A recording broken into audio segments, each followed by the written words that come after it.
Well, officially, welcome to everyone to the annual Astronaut Memorial Service of the city of Titusville, Florida, and the American Space Museum and our U.S. Space Walk of Fame Foundation.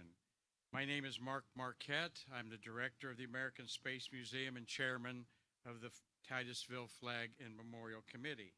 Joining me here is Al Terrio, a lieutenant colonel in the U.S. Air Force Civil Air Patrol, whose cadets are in attendance today. And Al and I've conducted this together for the better, I guess, 5 years now. And so this was a very interesting arrangement today, but thank you for all enjoying this. It is January 26, 2025. We're in beautiful downtown Titusville for you watching around the world, and we know people are watching in Pomona, Australia. Hi, Cliff Watson. And we've got Robert Laws up in Dundee, Scotland, and people all over the world and our country are watching this today as fans of the American Space Museum. We'll acknowledge the dignitaries in attendance in a moment, but I'd briefly like to point in our wherever direction he is, our speaker today, astronaut Andy Allen. Andy's over there. You're going to hear about that great American here and what he was a commander of Columbia and pilot on 2 of his 3 missions, and then it's got to be special to him to see Atlantis, that he also flew as a pilot in its landing angle there at the Kennedy Space Center Visitors Complex. At this moment, I'll turn it over to my co-master of ceremonies, Mr. Al Terrio. Thank you, sir.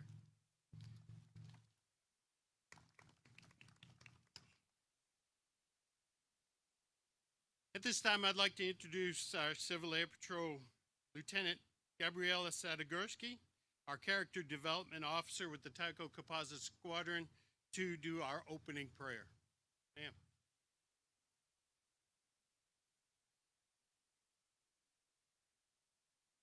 Heavenly Father, we come before you to honor our fallen brave astronauts who have given their lives in the pursuit of space exploration. We honor our heroes' passion and dedication in their quest to understanding our universe. Lord, we ask that you shine your light and grant peace to their families and loved ones and bring solace in their grief. We thank you for their legacy. We pray and hope that their memories and ultimate sacrifice be a source of inspiration to the many generations of aerospace leaders to come. In your holy name, we pray. Amen. Thank you, ma'am. Please rise and prepare our honors as cadets from the Tycho Composite Squadron Civil Air Patrol present the colors of 2 great nations. Post colors.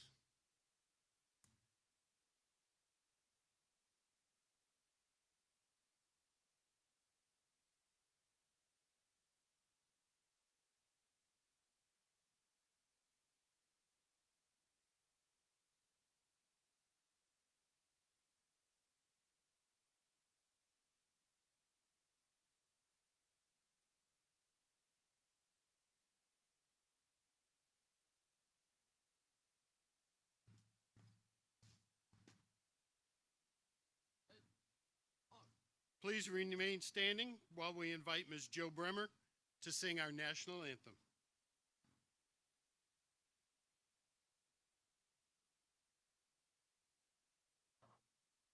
You can join me if you'd like.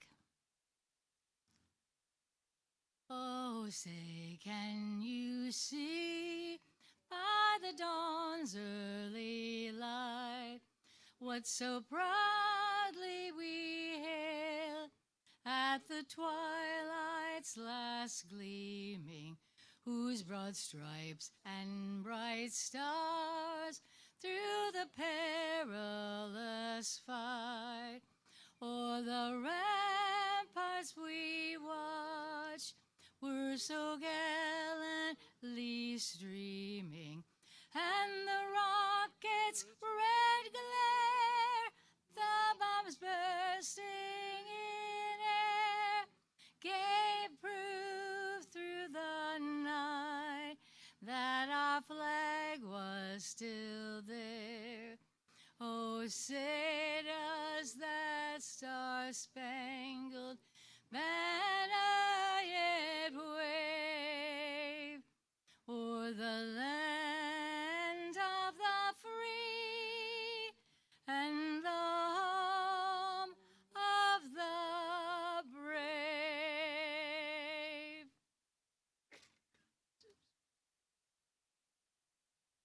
And now, Ms. Carol Peterson with the Titusville Pilot Club will lead us in the Pledge of Allegiance.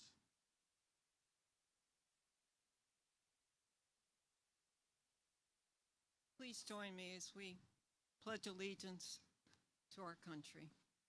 I pledge allegiance to the flag of the United States of America and to the republic for which it stands, one nation, under God, indivisible, with liberty and justice for all.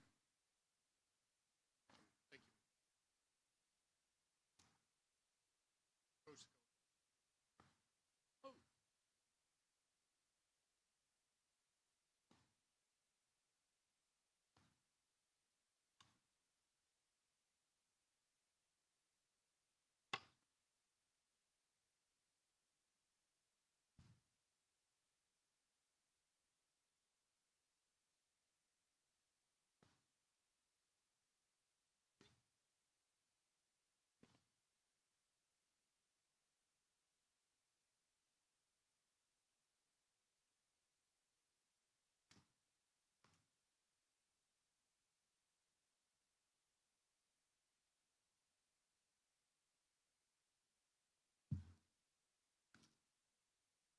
Please be seated. This up for you. Huh? Talk about that. Bring up the mayor. Oh, really? What do you want? Surprise. No, go ahead. That's cool. No, I'm gonna. All right, yeah. We welcome everybody. Thank you. That was so beautiful and adds so much to this event. We thank all of you for being here at a special place. Is a mere 10 miles from the launch pad of Kennedy Space Center that launched humans into space, sent men to the moon, and rocketed thousands of satellites that have revolutionized our modern society. Today's beautiful setting at Sandpoint Park is next to the Indian River and a block away from Spaceview Park, where elaborate monuments are surrounded by space workers' names, many of you honoring America's space program. I'm standing in front of a special American flagpole in a circular landscaped enclosure. At the edge of the brick floor are bronze plaques with the names of each of the 17 astronauts we honor today. And sorry about that. Let me get Each of the Apollo 1, Challenger, and Columbia astronauts will be honored with their photographs shown in a brief biography. And a flower will be placed with reverence on the appropriate plaques. And we'll call your name up. If you're doing an Apollo, a Challenger, or a Columbia flower, please assemble over here when we call you up there. And we're pleased that we have three gentlemen who are going to be presenting those bios. And we have Mr. Nick Thomas of the Kennedy Space Center Visitors Complex, where he's served 38 years as one of their awesome educators there. And we've got CNN legend, pioneering reporter John Zarella will be doing the Challenger, where he witnessed that accident. And Bert Dicht of the National Space Society will be doing the honors for the Columbia astronauts. At this, we want to thank the Titusville Garden Club for donation of flowers, and we thank Staples of Titusville for doing our posters of our astronauts here. At this time, we want to bring up the mayor, correct? Yes, sir. That would be good. We'll bring up the, yes. Mayor Andrew Connor, just newly installed mayor here. So his first memorial like this. Mayor, welcome. Thank you. Thanks for getting our chairs. Oh, yeah. Happy that you are all able to be seated today. Good afternoon. It is an honor to stand before you today in this sacred space as we gather to remember and pay tribute to the brave men and women who dedicated their lives to the exploration of the final frontier. We come together as a community, as a nation and as a people bound by the shared belief in the boundless potential of human ingenuity and courage. We're here to honor the memory of the astronauts who ventured into the unknown, not for themselves, but for the betterment of all humankind. Titusville, Florida holds a unique place in the history of space exploration. Our community has been both the launching pad for extraordinary achievements and the home to the families who have bore the weight of unimaginable sacrifice. It is here that we feel the triumphs of space exploration most keenly, and it is here that we mourn the losses most deeply. Today we remember these pioneers not only for their bravery, but for their vision. They dared to ask what lies beyond, and they answered with their lives, knowing the risk, but choosing the journey because they believed the answer was worth the risk. Their work was not only just about reaching the stars, it was about advancing science, understanding our universe, and inspiring generations to dream bigger and reach higher. Every rocket launch was a testament to their dedication, and every discovery made is a part of their legacy. As we reflect on their sacrifices, let's also honor their loved ones, the families who have endured the silence of unanswered phone calls, who have grieved privately while the world looked on, and who continue to carry their memories with pride and pain. Let their courage inspire us to live boldly, to cherish every moment, and to support one another in a shared mission to improve life here on Earth and beyond. In the words of John F. Kennedy, spoken not far from here, we choose to go to the moon in this decade, and we do other things, not because they were easy, but because they were hard. These words remind us that the most difficult paths often lead to the most profound progress. Today, as we remember the astronauts who gave their lives, let us commit ourselves to carrying their mission forward. Let their sacrifice be a reminder of the extraordinary potential of the human spirit.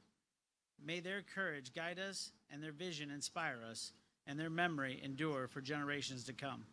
Thank you, and may we all honor them not just with our words, but with our actions as we strive for a future worthy of their sacrifice.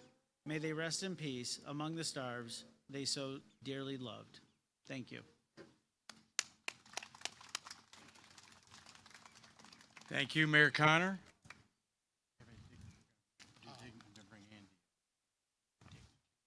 Yeah, I see Scott. Okay. Turn it over to Al here to mention some people here today. Recently, we've had an election, so we have a lot of new elected officials in the area. I recognize our city manager, Scott Larice. Thank you, sir, for all your support. Are there any other elected officials that are here? You win the prize, sir. Awesome. Thank you. There you go. That's right. Awesome. Thank you, sir. Yep, showing up's about 90% of life, isn't it there? All right, well, we're glad that you're here. My pleasure to introduce a really outstanding person. We welcome Space Shuttle Commander and now a business leader in the new rocket renaissance, Mr. Andy Allen. He's a native of Philadelphia, Pennsylvania, and so you know who he's rooting for this afternoon in football. Andy was commissioned in the United States Marine Corps at Villanova University in 1977. He became a Top Gun aviator and was selected in the NASA Astronaut Group 12 in 1987, which was known as the Gaffers. They nicknamed their groups, and you were a Gaffer, which stood for George Abbey's Final 15. And George Abbey we'll hear about here as he passed away this year, but he was a leader at the Johnson Space Center. Andy has spent 38 days in space on 3 pioneering shuttle missions, STS-46 in 1992 as the pilot of Atlantis, STS-62 as pilot of Columbia in 1994, and he was commander of Columbia in 1996. Those missions had experiments that laid the bedrock for the future construction and science being done on the International Space Station. Retiring from NASA and the Marine Corps in 1997, Andy became the leader of the space company Aerodyne Industries, founded in 1968 by his father, Dr. Charles Allen.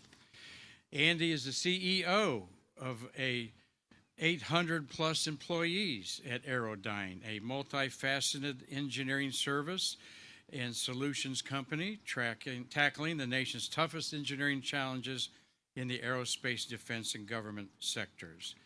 Andy has also been a strong leader in the local community and a supporter of the American Space Museum for the past decade, and his company's made financial contributions to our nonprofit organization. Please welcome this community leader and former commander of our beloved orbiter Columbia, Mr. Andy Allen.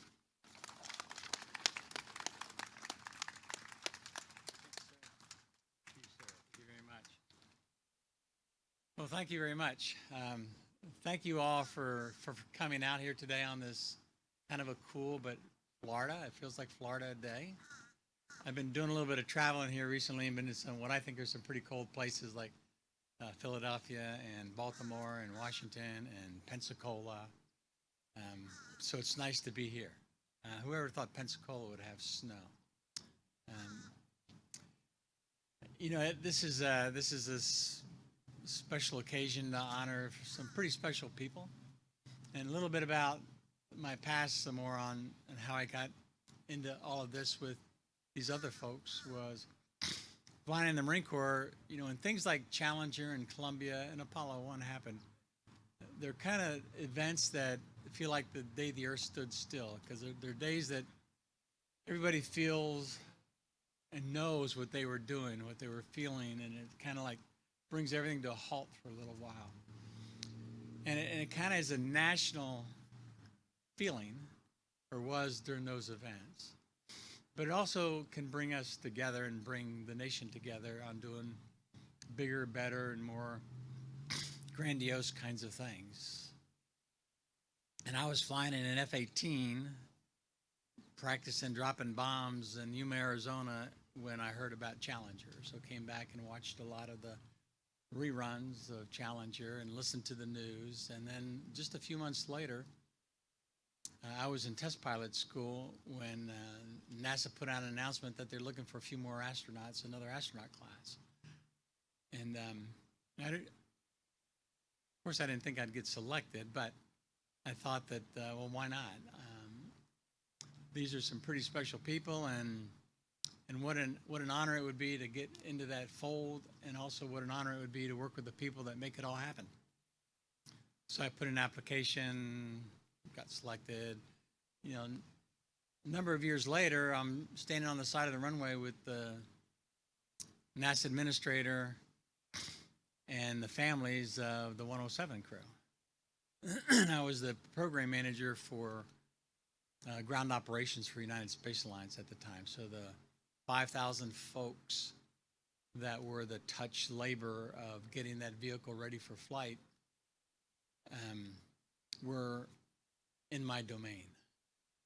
And when Columbia didn't come back that day, I knew that we would go through a process of getting analyzed and investigated and really gone through with a fine-tooth comb to see what the cause of the accident was, because we know we take on these tasks that are tough tasks to take on. I would tell you that when I wore a flight suit to work every day, I thought it was actually a simpler thing to do than when I was a program manager for the workers at Kennedy Space Center that did all the ground operations. To me, there was more stress in doing that than there was putting on a blue flight suit. Because when you put on a blue flight suit or a green flight suit before that, you focus on you and your performance, and you build a trust and a faith and a confidence that the people that are there doing the things that you can't do and don't do will do the right things and take care of you. On my first flight, I came out here, my first real exposure to the workforce at Kennedy Space Center. Right before my first flight, we do a thing called a dry countdown where the vehicle's out at the pad, and we crew get to come out, and it was kind of funny because on one hand, people give us almost clearance to do anything we want when we're here, and you're wearing a blue flight suit. It's like, oh yeah, you want to go over there, go over there. At the same time, they're like, don't go over there. And I was looking in the aft compartment, which is a very busy section of the orbiter where all the engines are. And I went in there one day before my launch and just to look at the real hardware, because all I ever see was videos of it and pictures of it. But now I'm looking at the real hardware. And there was a very busy place, and there's a lot of technicians in there doing a lot of work. And finally, one of them looked up at me and said, "Do you want to take a closer look?" And he let me come into the aft compartment, but he told me, "Stand there, don't move, don't touch anything." And another one came up to me and said, "Is this your first flight?" I said, "Yes, it is." And he said, "Well, we're going to do the right thing for you. We'll take care of you." He did say in spite of management, but he did say we're going to take good care of you and you're going to have a good story to tell. It's always been my goal in life to have as many landings as takeoffs. And I've been very fortunate in my life for that to have occurred. Some have not been. But what I really want to get across is we can't do the things we do. This is a nation where the impossible things come to reality. And yes, it's done by people that will take on the courage to get strapped in and go fly. But there's also a lot of courage, commitment, and passion in the people that make it all work. So when you're strapped in for 3.5 hours before launch, you're not really busy until you come out of a 9-minute hold. So you think about a lot of things, especially your first time out here, but you want to think about how everybody that was doing the work and all the thousands and people that had in the million man hours it took to get this vehicle ready to go fly from its last flight. You really sit there and think about, well, I hope everybody was paying attention. I hope they all weren't worried about their broken cars or kids in school or other things that were going on in their lives. They kind of left that at the gate, came in, got their job done, and then did it well. And so one of the things that happened after Columbia was it really showed us how great the workforce is out here at the Kennedy Space Center. Because we went through, generally in an aviation accident world, if it's not pilot error, it's maintenance error. And so we were the maintenance department. And the astronauts, they do make mistakes. In spite of what some of them might tell you sometimes, they do make mistakes. And they're human just like everybody else is. But we knew that the maintenance department, with 1 million human hours of work that had to be done between the last landing and this next launch, had to all be done right. And sure as anything, when that accident investigation board was through, it came out with a lot of best practices. It came out with a lot of accolades. It came out with a lot of, people really paid attention. And so here why this is a really kind of a special place here at Kennedy Space Center here in Florida, because like I said, this is what I call the touch labor. This is where the rubber meets the road. This is where it really has to happen for it all to work. And you can sit in a conference room or in a boardroom, but all the work and the victory happens to the folks that are in the trenches and making it all work. And this is what happens here at KSC, and why it was such a special place for me early on when I was first learning how to come out here and how to get ready for my flight and have my first flight. And then later on when I was running ground operations, about all the people that were out there doing everything right and having the honor and the courage and the commitment and the passion to just make it work. So every one of these crew members had a great confidence in the people that were here at KSC. But it's not a perfect system, and things happen.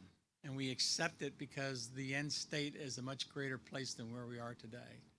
So we'll take on the risk, and we all believe, if you speak to the astronauts too long, it's not really about the adventure and I get to fly a hot machine and go do great and wonderful things. It's really about, I believe in the commitment that this nation makes that we'll be a better place if we go take on these challenges. And we have some more coming to us. And we're in a new era of how we're going to work in space. And it's going to be a pretty exciting time.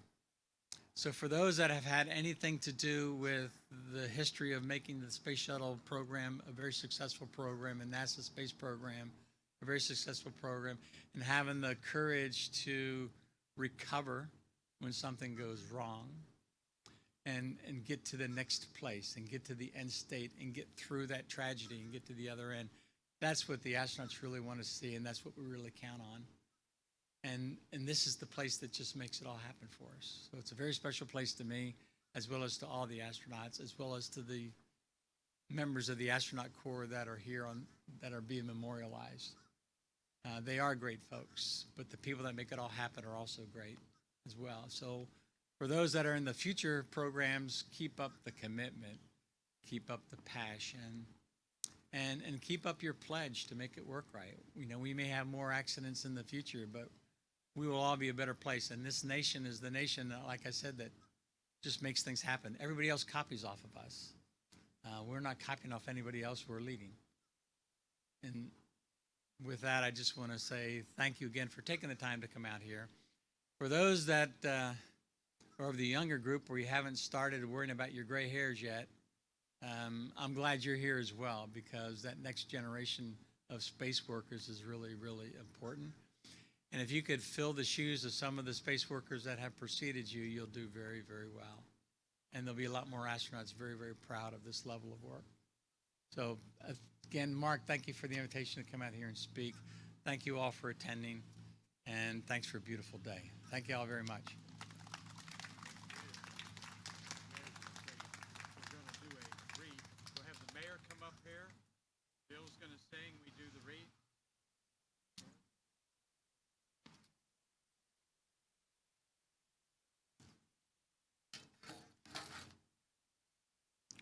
Chirp, chirp.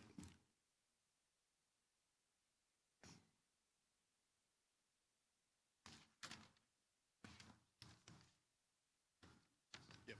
What's the you gentlemen want to step on the front side of the room?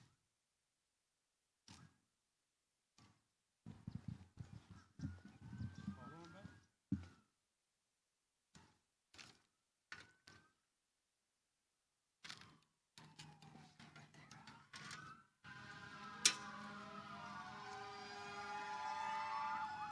So we have a drive-by rather than a I'm flyby. not sure they cued the music for you, Jill.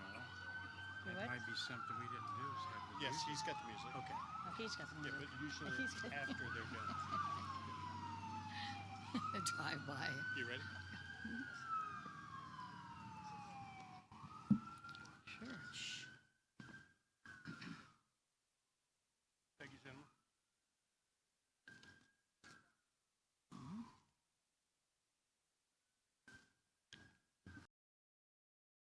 Thank you, Jill. Very beautiful, very beautiful. Thank you, Jill.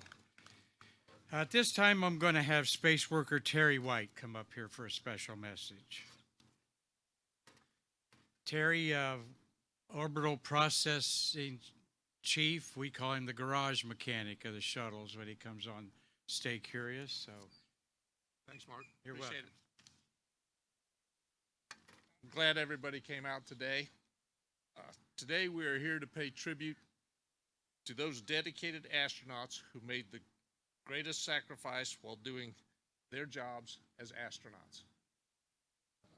Along with those heroes, I also want to pay tribute to 3 technicians that we lost 3 weeks before the launch of STS-1 due to going into the aft compartment when it was still under a nitrogen purge. One of them died en route to the hospital. The other one lived for 12 days before he passed, and the other one lived for 14 years before he passed from complications from the incident. But as a technician at that time, you know, it really hit us hard that we lost people in there working on the vehicle because we tried to do everything as safe as possible. But the message that Mark invited me here to pass on to you was, I used to volunteer out at the Atlantis exhibit, out at the visitor center, and I would answer questions to our guests from around the country and around the world about the space shuttle, and they were just so amazed that they got to talk to people who actually worked on the vehicle and could answer their questions. So we no longer do that. But the visitor center used to have a policy where the astronaut of the day would go to a luncheon with guests and talk to them while they're eating their lunch and tell their story of being an astronaut. So I would go over there and sit in to listen and ask a couple questions. The guests asked me about activities in space that I could not answer, having never been there. But one day, astronaut Steve Smith was the speaker, and I was sitting there listening to him, and he's in the middle of his speech, he just stops talking. And he stares at the audience and doesn't say a word. And everybody's looking around like, what's going on? And he looks at the audience and he says, even astronauts have heroes. He said, one of my heroes is sitting right there, and he pointed at me. He said, Terry White is one of those people who came out here and worked to get our vehicles ready to take us safely to space, to accomplish our mission, and to bring us back home safely. He said he's one member of a large team that was so dedicated to getting the work done. So I thought that was really nice. But after the luncheon, Steve came up to me and he says, now you have an assigned task.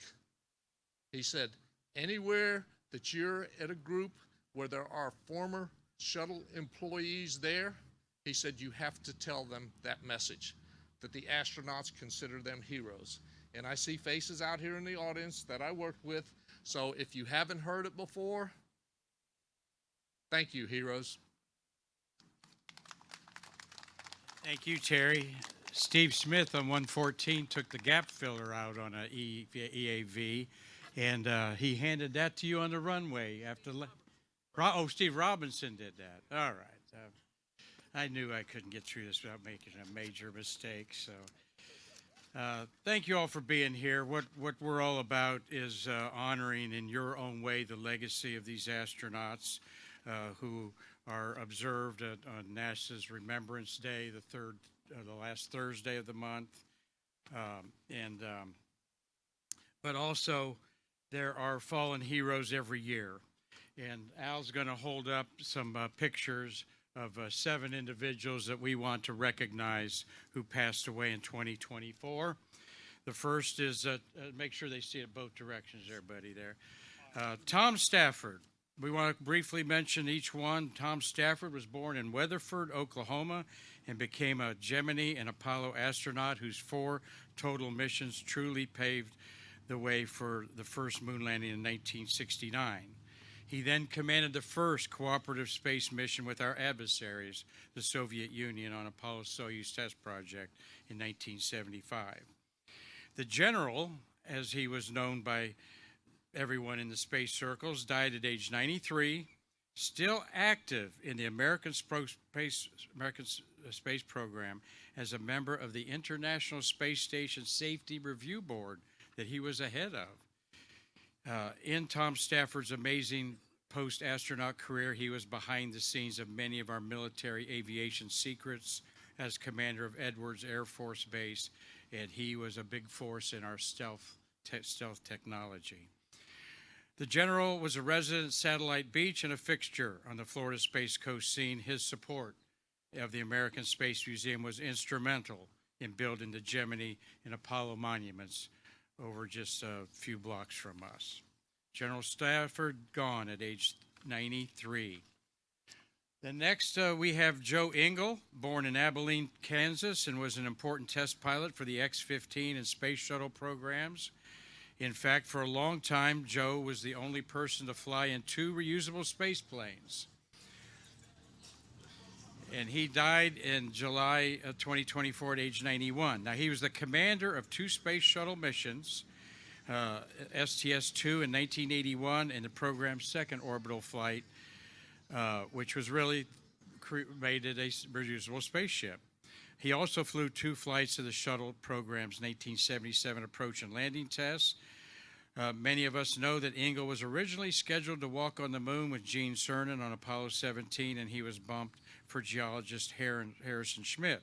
He took the change in grace and became an important leader of the early space shuttle in the 1980s. Ironically, Engle's close astronaut colleague and fellow crewman on that Apollo's the approach and landing test was Richard Truly, who died in 2024 at age 86. Truly was born in Fayette, Mississippi, after an illustrious astronaut career that culminated in his tenure as NASA's 8th administrator from 1989 to 1982 under President George Bush. Mr. Truly was selected in 1965 for the Manned Orbiting Laboratory Program, known as MOL, in the Air Force in 1965, and when it was disbanded, he became a shuttle astronaut in 1972. Truly and Engel teamed up on the approach and landing tests of the Neophyte Space Shuttle in 1977, and then they flew together in Columbia. And then he later commanded STS-8 in 1983. Also passing away in 2024 was Bill Anders, born in Hong Kong. He died in an airplane crash he was piloting last year at age 90. Bill Anders was an Apollo astronaut selected in 1963, and he flew on the famous Apollo 8 mission of December 68 and took the famous Earthrise photograph that has become an iconic image of the space age. Interestingly, Mr. Anders was also the ambassador to Norway for Presidents Gerald Ford and the Jimmy Carter administrations. We also have astronaut John McBride, the proud Charleston, West Virginia astronaut, died at age 80, a week before his 81st birthday. Many of us knew John very well here on the Space Coast. A naval officer and test pilot, was selected in 1979, and he flew as a pilot of STS-41G in 1984 and would have flown as a commander had it not been for the Challenger accident. For nearly 20 years, Mr. McBride was the resident astronaut at Kennedy Space Center Visitors Complex, spearheading the Meet an Astronaut Daily event and helping create the Space Shuttle ride experience. Mr. McBride was also a tremendous supporter of the American Space Museum, helping us in numerous fundraising events over the decades. And finally, we remember two icons of the management world. Mr. Jim Harrington, who died at age 89, born in Greensboro, North Carolina. Mr. Harrington was a true rocket pioneer of the 1950s Atlas program for General Dynamics, and then the launch director for 22 space shuttle missions in the mid-1990s. He helped create two aspects of the shuttle program that were so important and never done before: landing operations at Edwards Air Force Base and how to keep track of the shuttle rejuvenation timeline as the first flow director with Bob Seek. I miss Mr. Harrington being here today, as he always attended this event. And finally, we honor a giant in the American space program, one of its stellar management leaders of NASA history, Mr. George Abbey, who died at age 91 last March. Born in Seattle, Washington, Mr. Abbey was an Air Force pilot who became the director of Space Shuttle Flight Operations, and then director of Johnson Space Center in Houston, Texas, the hub of astronaut training. The stories of Mr. Abbey's selection of astronauts, some have become legend, including tapping Sally Ride as the first American female astronaut. He also helped craft the original Space Station Freedom into an international partnership to help spread the costs over the expensive human outpost. A larger-than-life character, the NASA story cannot be written without Mr. Abbey's immense contributions. So please keep the families of these heroes in our hearts and prayers at this special Remembrance Day, and as you think about maybe your association with them. Those of you who are going to do the Apollo flowers may gather over here by the table. That would be, do I have them here in front of me? I do. Mitch, Jim, and Bob. This afternoon, on January 25th, 2025, we're here to honor and keep alive the accomplishments of 17 astronauts who lost their lives in tragedies that ironically occurred the same week of the year but decades apart. The Apollo 1 fire on January 27, 1967, the Challenger launch explosion on January 28, 1986, and the Columbia re-entry tragedy on February 1st, 2003. These 17 space pioneers we honor today exemplified the best America had to offer in courage, ingenuity, and persistence. They knew the risks of spaceflight, they savored the rewards of being an astronaut, and they sacrificed their lives in pursuit of knowledge and exploration for all mankind. We are also aware that the space industry has experienced the loss of life among workers building the rockets and spaceships for America, and some of those are honored on a pylon, like Terry mentioned, is over at Spaceview Park. We hold them all dear in our hearts. As you reflect on each astronaut and their brief biography, keep in mind that these brave explorers of the unknown represent a spectrum of cultures, races, genders, men and women, Asian, African American, European, Christian, Jewish, Buddhist. This is the melting pot for America, and their lives were taken from us while they were literally reaching for the stars. The 17 astronauts are forever remembered in America as their names adorn buildings, schools, streets, parks, planetariums. They are honored with statues, scholarships, institutions. Their names are given to the craters on the moon, asteroids orbiting the sun, and even hills on the planet Mars. Today we humbly honor the crews of Apollo 1, Challenger STS-51L, and Columbia STS-107 here at Sandpoint Park in Titusville, Florida, a dozen miles from where they rode rockets into space. We honor them not because they tragically died. We celebrate each of them because they lived, and their lives helped change the world. May I bring up now Nick Thomas, please. Nick Thomas will do the honors of the Apollo astronauts. Nick is 38 years at the Kennedy Space Center telling the stories of America's astronauts and space workers. Of course, the new command module was undergoing important tests on that evening of January 27th, 1967, and a fire broke out, and gone just like that were veteran astronauts, American heroes Gus Grissom, Ed White, and the talented Roger Chaffee. The cadets will display pictures of these astronauts as their short biographies are read. Thank you, Nick.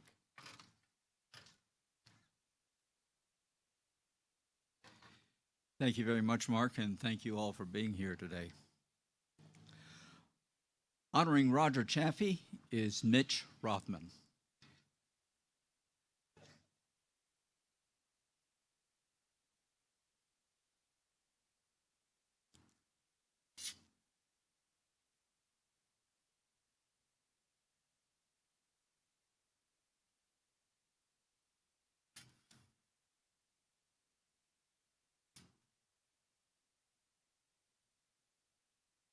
Lieutenant Commander Roger B. Chaffee was born in Grand Rapids, Michigan. He held a bachelor's degree in aeronautical engineering from Purdue University. He enlisted in the United States Navy in 1957 and served with Photo Squadron 62 in Jacksonville, Florida. He rolled up some 2,300 hours of flight time during his career and was selected by NASA as an astronaut in 1963. He was tasked to work on several spacecraft systems in the Apollo branch of the astronaut office. Roger B. Chaffee was the pilot for Apollo 1. Honoring Ed White is Jim Wallace.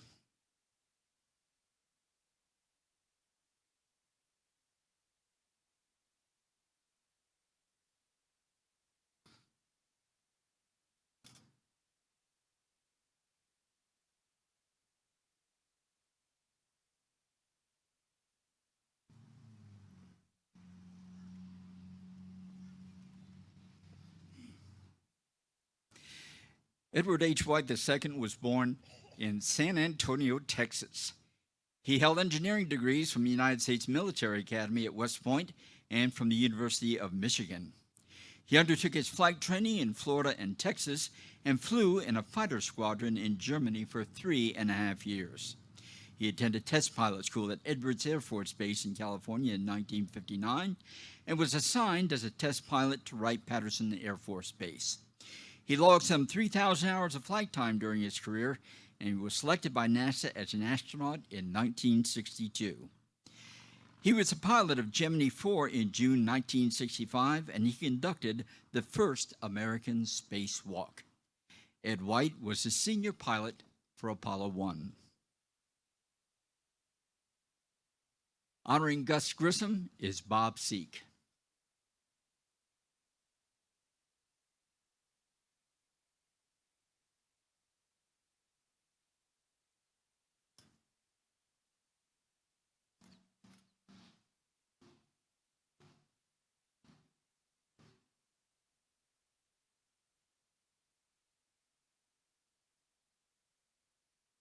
Virgil Gus Grissom was born in Mitchell, Indiana. He held a bachelor's degree in mechanical engineering from Purdue University. He earned his Air Force pilot's wings in 1951 and flew 100 combat missions over Korea. He attended test pilot school at Edwards Air Force Base in California and served as a test pilot at Wright-Patterson Air Force Base. He logged some 4,600 hours of flight time during his career, and he was selected by NASA as an astronaut in 1959, along with the very first group of American astronauts. He was the pilot of Liberty Bell 7 in July of 1961, and the commander of Gemini 3 in March of 1965. Gus Grissom was the command pilot for Apollo 1.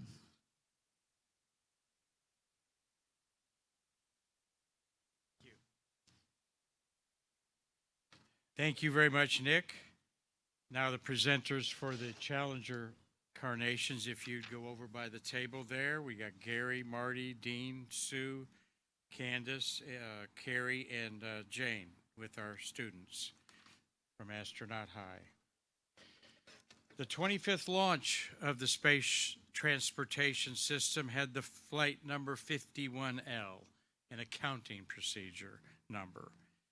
The mission was designed to deploy a satellite to study the approaching Halley's Comet and to inaugurate the Teacher in Space project. It was just too cold to launch on that January morning, but they did anyway. Everyone has heard of the school teacher, Krista McAuliffe, who was chosen from over thousands of applicants who answered the call from President Ronald Reagan to put an educator in space. Other civilians were to follow. Hopefully people like CBS newsman Dan Rather, musician Bob Denver, artists, thinkers, maybe even John Zarella was going to go to space. But that's what they're thinking. Anybody could go, all right? But those dreams all ended Monday morning, January 26, 1986. So I welcome Mr. John Zarella. Appropriately, many of us, of course, remember that. President Reagan's State of the Union address was supposed to be that day, and instead he gave a poignant message to our country that I think we'll all remember. John, you were there. Thank you for sharing your crew here with us. In fact, what Ronald Reagan said at 5 o'clock in the afternoon from the Oval Office that day was, quote, "The crew of the Space Shuttle Challenger honored us by the manner in which they lived their lives.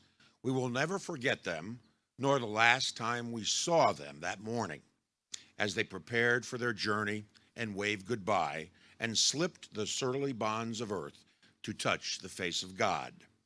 All of the 7 have named after them streets and schools and planetariums and even airports. Let us honor them today. Francis Dick Scobie is being remembered with flowers by Gary Folsom.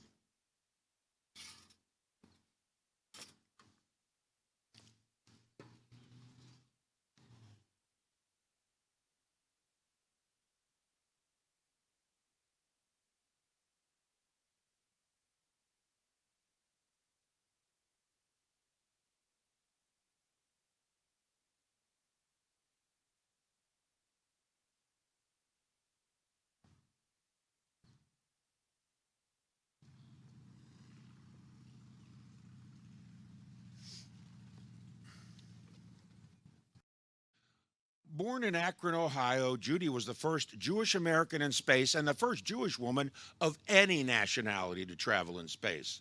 That was the maiden voyage of Discovery in 1984, making Judy the fourth woman in space. She took a photo of actor Tom Selleck with her. A child prodigy, she planned on being a concert pianist. In 1966, she got a perfect score on the SAT. Resnick turned down the Juilliard School of Music, choosing instead to celebrate at Carnegie Mellon, earning a degree in electrical engineering, and went on to get her PhD from the University of Maryland and went on to work for RCA as an engineer. She was recruited by NASA as a mission specialist at age 28 in the first group of 6 women chosen out of 8,000 female applicants. Losing her life for her country at age 36, Judy Resnick is interred at Arlington National Cemetery.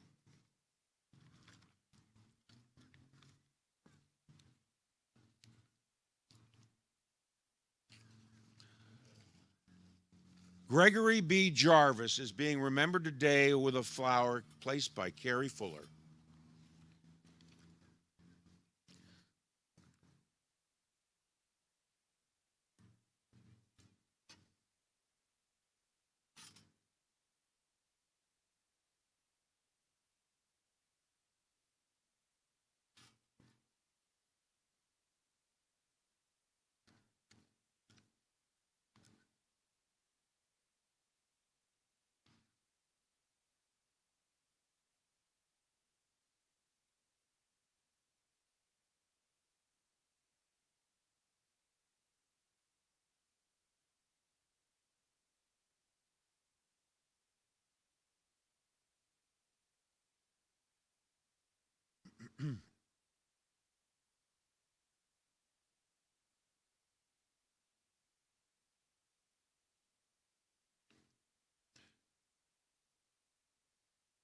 Born in Detroit, Michigan, Greg earned a bachelor's and master's degree at the State University of New York and a master's from Northwestern University in electrical engineering before joining the Air Force and going to work at Hughes Aircraft.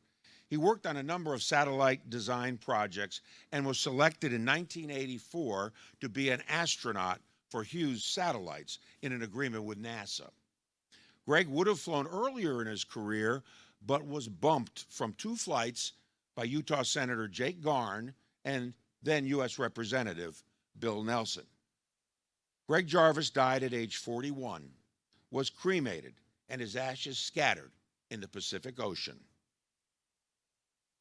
Sharon Krista McAuliffe is being remembered today with a flower and an apple for the teacher, placed by Jane Hodges, Callie Serrato, and Lucas Avalar.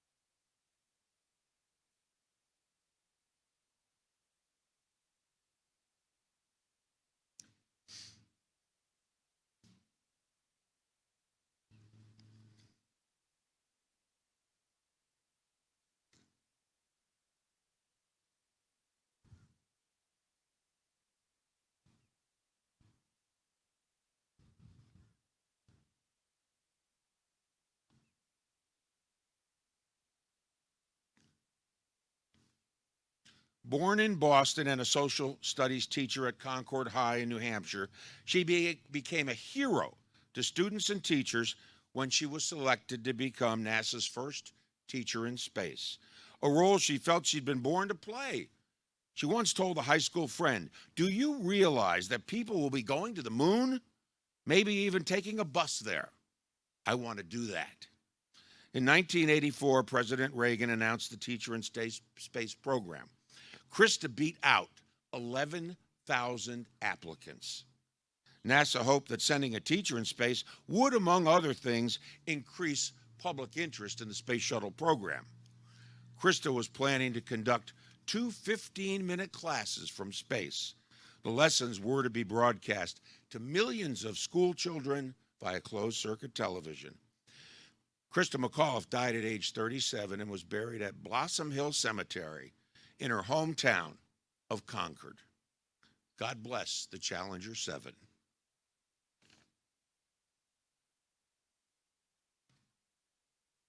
Thank you very much, John. The Columbia astronauts are now honored. Those of you doing the flowers, please assemble over to the left of me. That would be Bob, John, Alex, Joan, Ken, Matt, and Tyler, please. The 113th launch of a shuttle was out of the numbered sequence, as this was mission number STS-107. And it had a beginning that led to its end. Aboard the as the matriarch of the fleet, when Columbia blasted off Pad 39A just 13 miles from here, foam debris from the external tank hit the left wing and punched a fist-sized hole in the leading edge. After a perfect 16-day microgravity space mission, it ended in tragedy when the fiery reentry ate through the damaged wing and destroyed the spaceship just south of Dallas, Texas. The 7 astronauts who lost their lives were another snapshot of diversity and ambitions of the American landscape. They were ironically the last shuttle mission that didn't help build the International Space Station, but their contribution to microgravity science was the bedrock for experiments that the fully functioning space station has been doing the past 2 decades. Ironically, their patch is the only one of 135 shaped like a space shuttle. Here to honor the crew is Mr. Bert Dick. Bert is the managing director of the National Space Society that we should all be members of and get the Ad Astra magazine every quarterly. Thank you, Bert. Thank you, Mark. At the Kennedy Space Center, hundreds of space workers, friends, and families were waiting for Columbia's return, only to face the devastating realization that she was gone. Just 16 minutes before landing, a beautiful Saturday morning turned to darkness. I remember that morning distinctly because I was in a hotel in Orlando attending a conference. And as we gathered for the start of the event, a colleague had mentioned to me that the shuttle was overdue. Knowing all I do about the space program, I said that was impossible. And I didn't say anything else, but I thought something bad had happened. We had all gathered around a television, and we learned the horrible reality. Columbia and her crew were lost. The 7 astronauts aboard represented the diversity and ambition of the American space program. Their contributions to microgravity science laid the groundwork for the research that has since flourished aboard the ISS. Let us honor the crew and ensure their legacy lives on. There we go. Commander Rick Husband, who is being remembered today with a flower placed by Bob Bootke from the Coast Guard Auxiliary. Bob?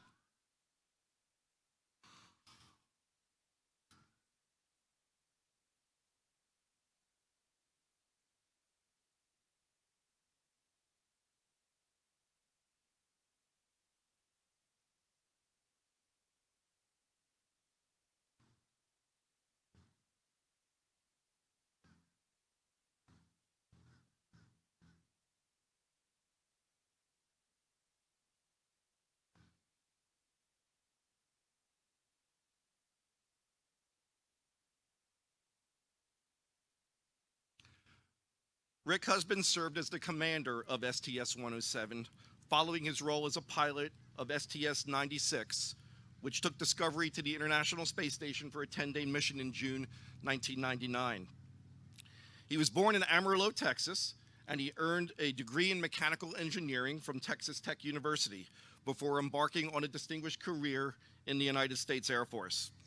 His path led him to the test pilot school, and during his test pilot career, he played a crucial role in refining the F-4 Phantom and the F-15 Eagle. In 1994, he was selected as part of NASA's group of 15 astronauts. Rick was a man of deep faith, and that was central to his life. His wife, Evelyn, later wrote a book, Higher Calling, in which she reflected on her husband's faith, writing that God knew this tragedy would happen before he created the earth. Rick's husband was just 45 years old when he was lost in the Columbia disaster. He is buried in his hometown of Amarillo, Texas. His courage, dedication, and faith remain an enduring testament to his legacy. Columbia pilot Willie C. McCool is being remembered today with a flower placed by John Smith. John?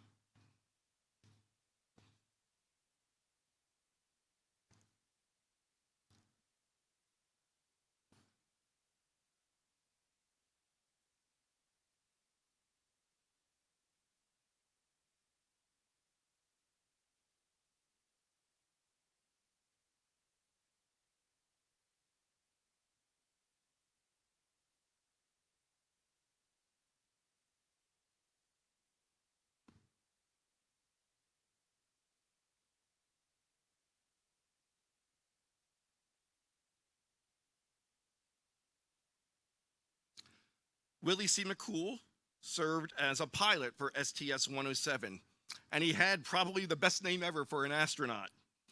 He was a talented naval aviator and later a test pilot at Naval Air Station Patuxent River, or Pax River, Maryland.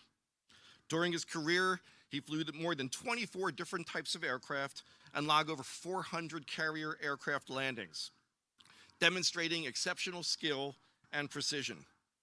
He was selected as an astronaut in NASA's 1996 Group 16, and he specialized in shuttle upgrade issues for the astronaut office. He was a new generation of astronaut.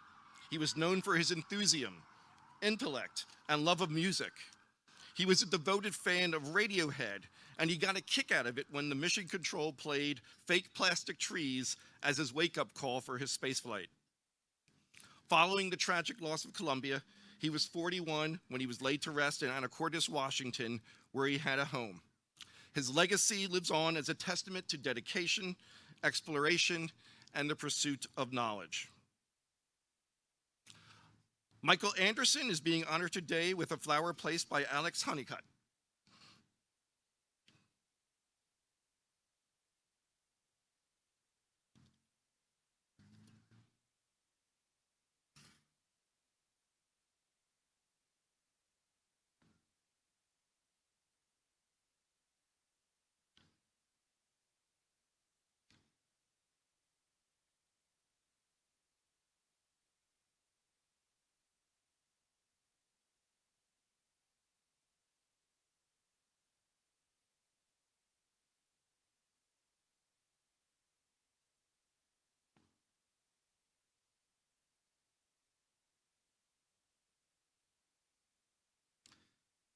Michael Anderson, a mission specialist on STS-107, also enjoyed a 10-day space shuttle flight mission during STS-89, the fifth and final exchange of an astronaut on the Russian Space Station Mir in January 1998.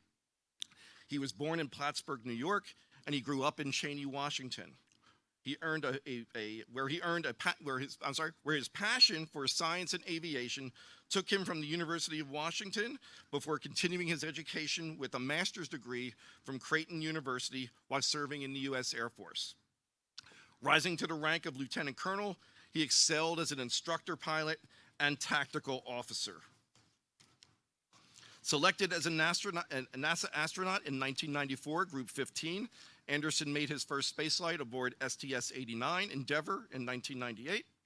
On his second mission, STS-107 Columbia, he served as payload commander, overseeing more than 80 scientific experiments conducted inside the Space Lab module in Columbia's cargo bay.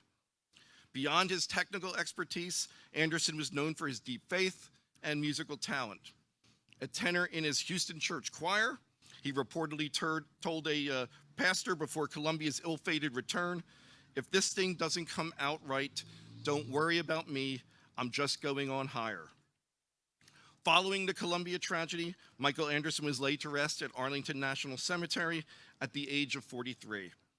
His legacy continues to inspire future generations of explorers, scientists, and dreamers. David Brown is being remembered today with the flower placed by Ken Kramer.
Astronaut David Brown, a mission specialist on SES-107, was the only flight surgeon in a decade chosen by NASA for astronaut training. Born in Arlington, Virginia, he had a passion for both aviation and medicine. He earned his undergraduate degree from William and Mary before obtaining a Doctor of Medicine degree from Eastern Virginia Medical School. Beyond academics, Brown was a collegiate varsity gymnast and even performed as an acrobat, unicyclist, and stilt walker in a circus. His adventurous spirit led him to join the U.S. Navy, where he became a flight surgeon and later flew the FA-18 Hornet and the A-6 Intruder. In 1986, he was honored as the Navy Operational Flight Surgeon of the Year. In 1996, Brown was selected by NASA as part of Astronaut Group 16, along with Willie McCool. Tragically, at age 46, he lost his life aboard Space Shuttle Columbia, STS-107, and he is now laid to rest in Arlington National Cemetery. Though his journey was tragically cut short, his passion for discovery and service continues to inspire future generations of astronauts, aviators, and dreamers who dare to reach the stars. We now honor Kalpana Chawla, who is being remembered today with a flower placed by Jean Wright.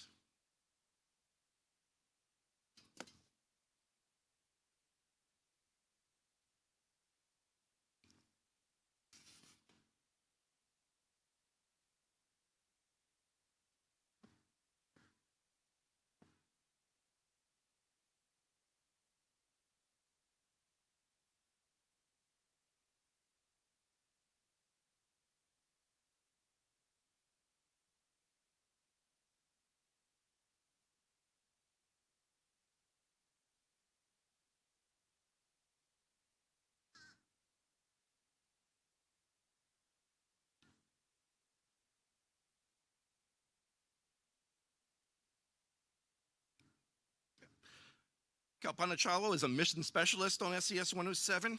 Her name means imagination, a fitting tribute to her lifelong passion for science and aviation. Born in Karnal, India, she was the youngest of 4 children and developed a fascination with flight from an early age.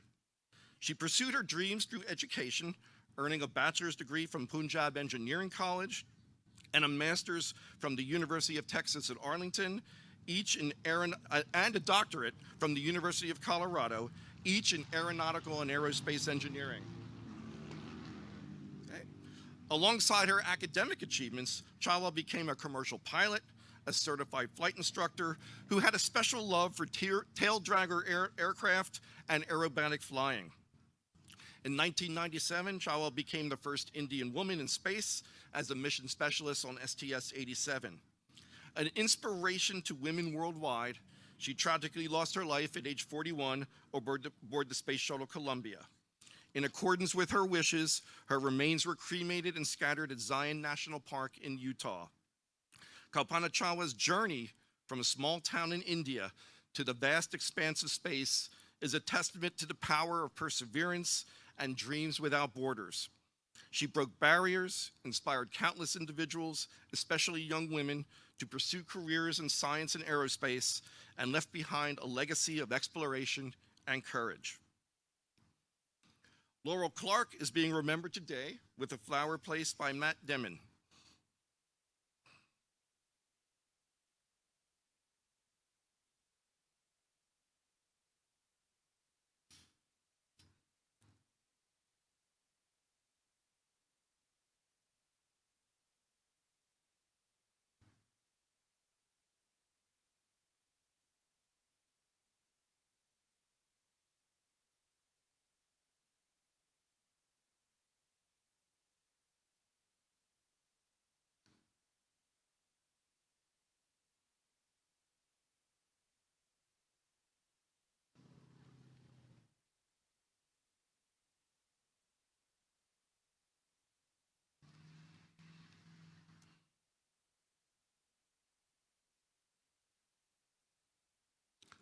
Laurel Clark, a mission specialist on STS-107, considered Racine, Wisconsin her hometown. She earned a bachelor's degree in zoology and a doctor of medicine degree from the University of Wisconsin-Madison. Following medical school, she joined the U.S. Navy, continuing her training at the National Naval Medical Center before becoming involved with the Navy Undersea Medical Institute. Her role took her into extreme environments, diving with the Navy SEALs and conducting medical evaluations from U.S. submarines. This unique experience helped her own selection as a NASA astronaut in 1996. With her medical background and adaptability, she would have been an ideal candidate for extended missions aboard the International Space Station. During the 16-day STS-107 mission, Clark conducted a variety of experiments. In an email to family and friends, she reflected on her experience.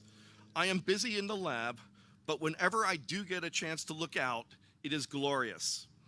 One of the most profound moments of her mission came when she observed a butterfly emerging from its cocoon, prompting her to write in her notes, "Life continues in a lot of places, and life is a magical thing." Navy Captain Laurel Clark was 41 when she perished aboard a Columbia.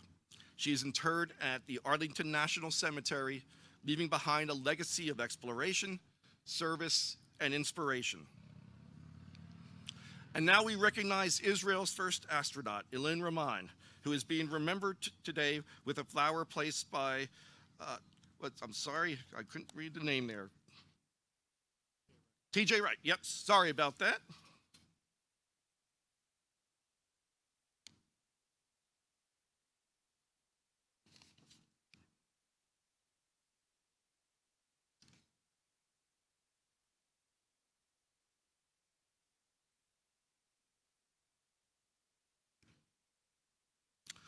Alon Raman, a payload specialist on STS-107, grew up in Beersheba, Israel, and was the oldest of the Columbia 7 astronauts at age 48.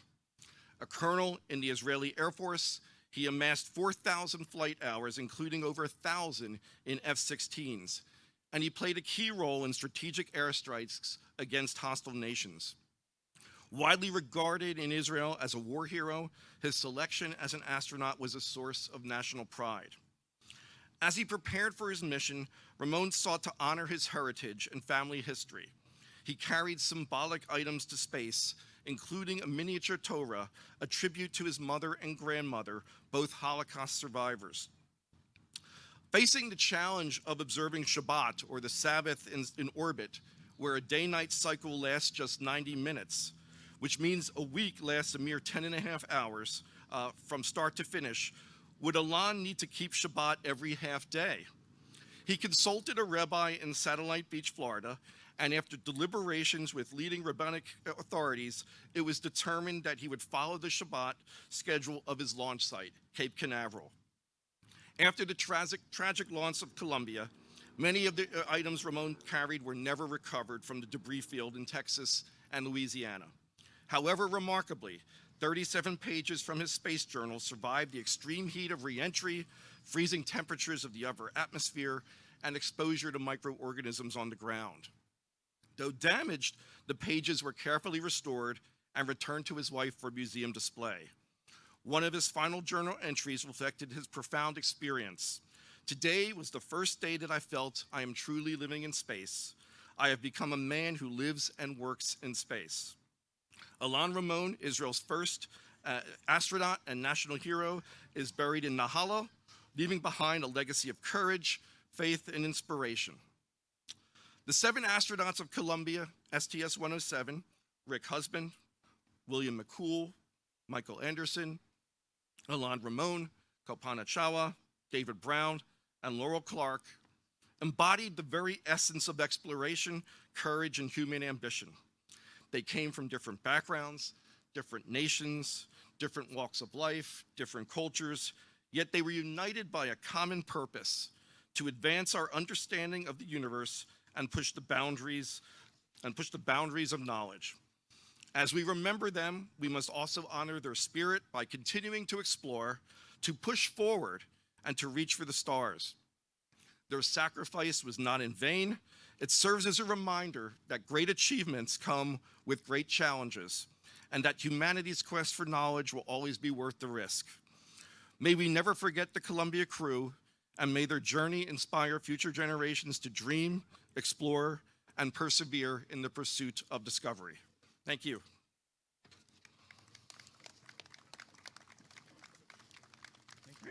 Okay. Oh, my pleasure. Thank you, Bert, Nick, and John, and all the cadets. And there we go, Al. We have Jill coming up here. Jill's got to sit in your wing. We're going to bring Jill back up for another. My apologies to Miss Jill, because I queued the music up wrong. So hopefully we will do much better this time. And Barbara Rathborn over there, she presented also. Thank you, Barbara. Oh, thank you. Give me a little break there. Thank you, Miss Jill.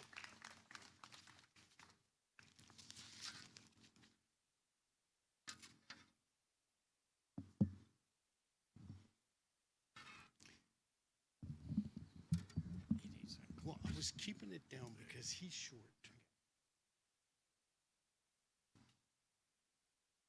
We close as we began in prayer. At this time, Rabbi Robert Babylonia with Civil Air Patrol Chaplains Corps, please come forward for our benediction.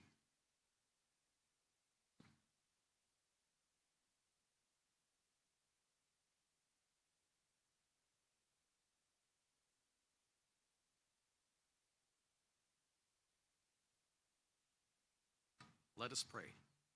Almighty God, Heavenly Father, in whose hands are the living and the dead, we give you thanks for all of your servants who have laid down their lives in the service of our country. Grant to them the mercy of the light of your presence and the assurance of your peace.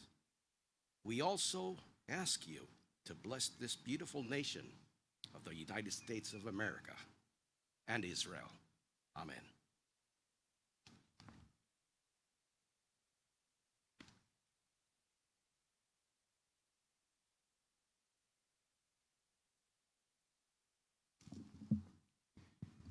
Please rise as we prepare honors from the North Brevard Honor Guard with the 21-gun salute and taps for our fallen heroes.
You may be seated for final thoughts.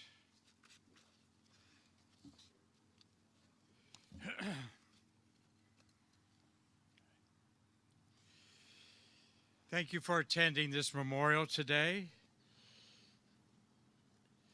Each of you take home with you a memory of these space explorers, as we're in a new renaissance for space exploration in the 21st century. And let us not forget that today's incredible successes are made possible only because of the sacrifices made by a small few.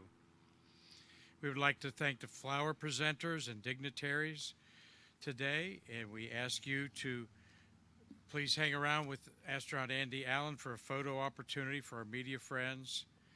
And please join us for a reception at the American Space Museum, where we got a bunch of cookies and punch to send you home. We're just down one south past the big blue building that's the theater. May we end with this final thought. At the dismantled launch pad 34 on Cape Canaveral, where the Apollo 1 astronauts died, is a memorial plaque that says this, quote, "They gave their lives in service to their country in their ongoing exploration of humankind's final frontier. Remember them, not for how they died, but for those ideals for which they lived." Thank you very much, and remember that together we bridge the space between us. God bless you all, and hope to see you at your museum. Thank you very much. Thanks to my partner Al, too. We got through it without chairs at the beginning. And pretty much on time. It's just a little after 3. So everyone enjoy a beautiful afternoon. Thank you, darling. Don't either one of you move. Let me take a picture.